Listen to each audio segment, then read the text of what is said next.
नमस्कार दोस्तों, मैं हूं आपका ज्योतिषी बाबा। नमस्कार दोस्तों, स्वागत है आपका हमारे चैनल ज्योतिषी बाबा पर। अगर आपको अपना जीवन कुछ नया सीखना है तो सब्सक्राइब जरूर करें। ओम नम शिवाय। जय भोलेनाथ। भोलेनाथ की कृपा आप और आपके पूरे परिवार पर सदैव बनी रहे। दोस्तों, बहुत समय से आप लोगों के प्रश्न आ रहे हैं कि शाम की पूजा का सही समय क्या होता है। शाम को दीपक जलाना चाहिए और दीपक जलाते समय किस नियम का पालन चाहिए। यदि हम शाम को दीपक जलाते हैं तो क्या हमें स्नान करना जरूरी है, मतलब शाम की पूजा बिना स्नान किए कर सकते हैं या नहीं कर सकते हैं। और शाम को घर में कितने दीपक प्रज्वलित करने चाहिए, कहां कहां दीपक प्रज्वलित करना चाहिए, दीपक जलाने का मंत्र क्या होता है, घर की परेशानियों को दूर करने के लिए और किसी विशेष मनोकामना को पूर्ण करने के लिए दीपक किस प्रकार से प्रज्वलित करना चाहिए। तो आज की जो वीडियो है पूरी तरह से संध्या वंदन पर आधारित है। शाम के समय जो आप संध्या वंदन करते हैं, पूजा आराधना करते हैं, दीप प्रज्वलित करते हैं, वो किस प्रकार से आपको करना है, किस नियम का पालन करना है। मतलब आज की वीडियो पूरी तरह से आपके प्रश्नों पर आधारित हैं, जिनका उत्तर मैं आपको शास्त्रों के अनुसार देने का पूरा प्रयास करूंगा। तो वीडियो को पूरा अवश्य देखिए। तो सबसे पहले बात करते हैं कि संध्या दीपक प्रज्वलित करने से पहले, मतलब शाम को पूजा करने से पहले क्या स्नान करना है। देखिए, शास्त्रों के अनुसार पूजा में शुद्धता जरूरी होती है। तो जब हम सुबह पूजा करते हैं तब तो स्नान करना अत्यंत जरूरी होता है। सुबह बिना स्नान की पूजा नहीं करना चाहिए, किंतु शाम की पूजा आप हाथ पांव धोकर भी कर सकते हैं। जरूरी नहीं है आप स्नान करें। अब देखिए, आप चाहे तो वस्त्र भी बदल सकते हैं या फिर आप केवल हाथ पांव धोकर कुल्ला करके भी पूजा कर सकते हैं। आप जैसे कि आपको शाम के समय पूजा करनी है तो दिन में भी आप शुद्धता का ध्यान रखिए। जैसे कि आप जब भी टॉयलेट जाते हैं, बाथरूम जाते हैं, तब उस समय शुद्धिकरण अवश्य कीजिए, अवश्य करना चाहिए। हर बार जब आप बाथरूम जाते हैं तो यदि आप दिन भर शुद्धिकरण का ध्यान रखते हैं तो शाम के समय बिना स्नान किए भी केवल हाथ पांव मुंह धोकर भी पूजा कर सकते हैं। और चाहे तो स्नान भी कर सकते हैं। से कि गर्मियों के दिन है तो शाम के समय भी आप स्नान करके पूजा कर सकते हैं। तो बहुत सारी चीजें आप स्वयं भी अपने विवेक से निर्धारित कर सकते हैं। और अगला प्रश्न है आपका कि शाम की पूजा में दीपक के समय जलाना चाहिए। तो देखिए, शाम को जो पूजा का समय होता है वो धूलि बेला का समय होता है, प्रदोष काल का समय होता है। मतलब जिस समय सूर्य अस्त हो रहे होते हैं उस हमारे घर में दीपक प्रज्वलित हो जाना चाहिए। अब जैसे कि आप लोगों के प्रश्न आते हैं कि कितने बजे दीपक जलाना चाहिए शाम को। तो देखिए, शाम को सूर्यास्त का समय हर मौसम में अलग अलग होता है।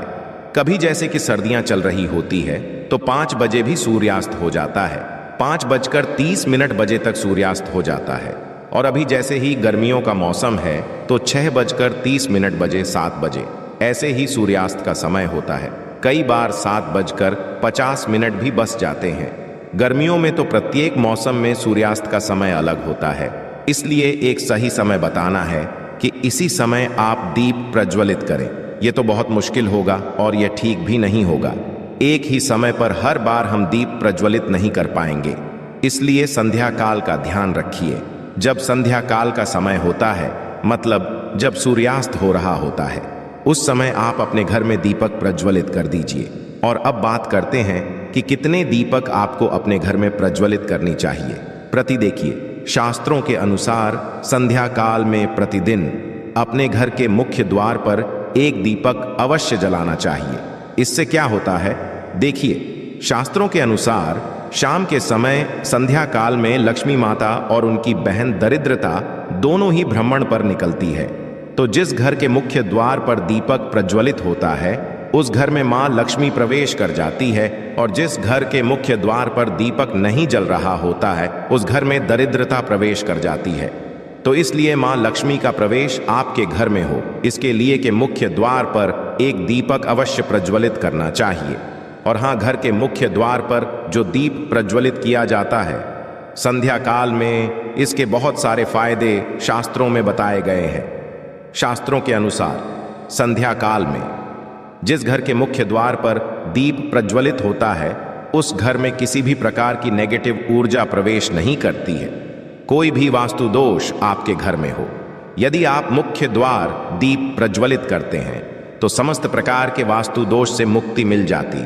और यदि आपके घर में पितृदोष है जिसकी वजह से परेशानियां आपके घर में बनी हुई हैं, तो घर के मुख्य द्वार पर जो हम दीप प्रज्वलित करते हैं, इससे घर का पितृदोष भी समाप्त हो जाता है।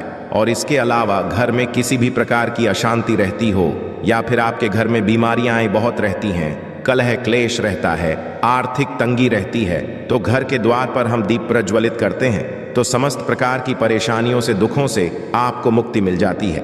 इसलिए घर के मुख्य द्वार पर दीप प्रज्वलित करना अत्यंत जरूरी होता है। तो शास्त्रों के अनुसार घर के मुख्य द्वार पर एक दीपक अवश्य ही होना चाहिए। और बात करें दूसरे दीपक की, तो दूसरा दीपक आपको अपने घर की तुलसी के पास प्रज्वलित करना चाहिए। शास्त्रों के अनुसार यदि शाम के समय संध्या काल में तुलसी की जड़ के पास अंधेरा रहता है, तो ऐसे घर में दरिद्रता का स्थायी बांस बन जाता है। और जिन घरों में के समय तुलसी के पास दीप प्रज्वलित किया जाता है, ऐसे घर में स्थिर लक्ष्मी का वास होता है। श्री हरि विष्णु सहित महालक्ष्मी ऐसे घरों में वास करती है। तो प्रयास करना चाहिए कि शाम के समय तुलसी के पास एक दीपक अवश्य प्रज्वलित करें। बात करें अगले दीपक की, तो शाम के समय अपने घर के ईशान कोर में, मतलब जहां पर भी आपने अपने घर का मंदिर बनाया हुआ है, उस स्थान पर घर के मंदिर में एक दीपक अवश्य प्रज्वलित कीजिए। तो 3 तक आपको प्रतिदिन अवश्य प्रज्वलित करने चाहिए। और यदि आप तीनों दीपक प्रतिदिन प्रज्वलित करते हैं तो विश्वास रखिए, आपके घर की बहुत सारी परेशानियां स्वतः ही समाप्त हो जाती है। और अब बात करते हैं अगले प्रश्न के बारे में, जो आप लोगों के हमेशा प्रश्न आते हैं कि दीपक किस चीज से प्रज्वलित करना चाहिए, सरसों का तेल डाल सकते हैं या नहीं, या फिर तेल का प्रयोग करना चाहिए, या फिर शुद्ध घी का, गाय के घी का, किस चीज से हम दीपक प्रज्वलित करें। तो देखिए, शास्त्रों के अनुसार सरसों के तेल का दीपक हर जगह प्रज्वलित नहीं करना चाहिए। सरसों का तेल कड़वा तेल कहा जाता है। इस तेल को हम प्रज्वलित करते हैं शनिदेव के लिए, शनिदेव के निमित्त।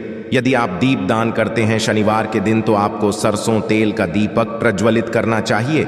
और आप चाहे तो जैसे कि पीपल का पेड़ होता है, वहां पर भी सरसों के तेल का दीप प्रज्वलित कर सकते हैं। या फिर भैरव देवता होते हैं, उनके लिए भी सरसों तेल का दीपक प्रज्वलित किया जाता है। इसके कहीं पर भी सरसों तेल का दीप प्रज्वलित करने की बात शास्त्रों में नहीं कही गई है। शास्त्रों के अनुसार घर में ज्योति प्रज्वलित किया जाता है, या किसी भी देवता के निमित्त जो हम दीप प्रज्वलित करते हैं, उसमें गाय का घी डालकर ही प्रज्वलित करना चाहिए। अब देखिए, ऐसे समय में जबकि गाय का शुद्ध घी नहीं मिल पाता है, तब हमें क्या करना चाहिए? तब आपको गाय के घी के नाम पर जो भी घी मिल जाता है या फिर शुद्ध घी मिल जाता है, उसका प्रयोग कर सकते हैं। या आप चाहे तो तिल के तेल का दीप प्रज्वलित कर सकते हैं। तो प्रतिदिन जो आप दीपक प्रज्वलित करते हैं अपने घर में, चाहे आप घर के मुख्य द्वार पर प्रज्वलित करें, या फिर तुलसी के पास प्रज्वलित करते हैं, या फिर घर के ईशान कोण में प्रज्वलित करते हैं, सभी दीपक आप तिल या शुद्ध घी से प्रज्वलित करें। और हाँ, जब आप दीपक प्रज्वलित करते हैं, जैसे कि मुख्य द्वार पर जो दीप प्रज्वलित करेंगे, या फिर तुलसी के पास जो दीप प्रज्वल करते हैं, या फिर घर में भी जो दीप प्रज्वलित किया जाता है, तो ध्यान रखना चाहिए, एक चीज का कभी भी दीपक को सीधे जमीन पर नहीं रखा जाता है। तो दीपक रखते समय प्रतिदिन दीपक के नीचे थोड़ा सा आप चाहें तो चावल रख सकते हैं, या फिर आप चाहें तो थोड़े से पुष्प रख सकते हैं। और हाँ, यदि आप दीपक के नीचे चावल रखते हैं तो इस बात का आपको ध्यान रखना है कि अखंडित चावल होनी चाहिए, क्योंकि ऐसा माना जाता है कि यदि टूटे हुए चावलों का प्रयोग हम पूजा में करते हैं, किसी भी प्रकार से, चाहे दीपक के नीचे रख कर करते हैं या फिर अक्षत के स्वरूप में करते हैं, तो इससे घर में दरिद्रता आती है। इसलिए अखंडित चावल होने चाहिए। यदि आप दीपक के नीचे रखते हैं तो, और जैसे कि कई लोगों के प्रश्न आते हैं कि प्रतिदिन जो दीपक के नीचे हम चावल रखेंगे तो उस चावल का अगले दिन क्या करना चाहिए? तो अगले दिन वो चावल उठाकर आप पक्षियों को डाल दीजिए, पक्षी उसे खा जाते हैं। और घर में जो आप ईशान कोण में दीप प्रज्वलित करते हैं, मतलब घर के मंदिर में जो दीपक प्रज्वलित किया जाता है, उस दीपक को आप किसी पात्र में भी रख सकते हैं। जैसे कि एक छोटी सी प्लेट ले लीजिए, उसी प्लेट में दीपक रख दीजिए और उस दीपक को हम प्रज्वलित करते हैं। मतलब घर के मंदिर में जो दीपक प्रज्वलित करेंगे वो आप किसी पात्र में भी रख सकते हैं, किंतु सीधे जमीन पर आपको कोई भी दीपक नहीं रखना है। इस बात का ध्यान रखिए। और आपका अगला प्रश्न है कि शाम की पूजा करते समय किस मंत्र का जप करना चाहिए? दीप प्रज्वलित करते समय दीप जलाने का मंत्र क्या होता है? तो देखिए, दीप जलाने का मंत्र मैं आपको बता देता हूं। आप यदि जप सकते हैं तो अवश्य जपिए, किंतु यदि आप ये मंत्र नहीं भी जा पाते हैं तब भी शाम के समय जब आप दीपक प्रज्वलित करते हैं उस समय आप किसी भी मंत्र का जप कर सकते हैं। जैसे कि आप चाहे तो माता रानी के किसी मंत्र का जाप कर सकते हैं, आपके कोई इष्ट देवता हो तो उनके मंत्रों का भी जप कर सकते हैं। दुर्गा चालीसा का, हनुमान चालीसा का पाठ करते हुए भी आप दीप प्रज्वलित कर सकते हैं। मतलब देखिए, जरूरी नहीं है कि आप दीपक जलाने वाला मंत्र ही पढ़ेंगे। किसी भी मंत्र को पढ़कर आप दीप प्रज्वलित कर सकते हैं, संध्या वंदन कर सकते हैं। क्योंकि देखिए, शास्त्रों में कहा गया है कि मौन रहकर कभी भी पूजा नहीं करनी चाहिए। जो भी कर्म होते हैं वो मंत्रोच्चारण के साथ ही संपूर्ण किए जाते हैं, इसलिए मंत्रोच्चारण जरूरी है। कोई भी मंत्र जपते हुए आप पूजा कर सकते हैं, संध्या वंदन कर सकते हैं, किंतु दीपक जलाने का जो शास्त्रों के अनुसार मंत्र है वो मैं आपको बता देता हूं। ध्यान से सुनिए। मंत्र है शुभम करोति कल्याण, आरोग्य धन संपदा, शत्रु बुद्धि विनाशाय। अब दीपिका या नमो स्तुति दीपों ज्योति परम ब्रह्मा दीपो, ज्योति जनार्दन आदि को हरतु में पापन संध्या नमोस्तुते।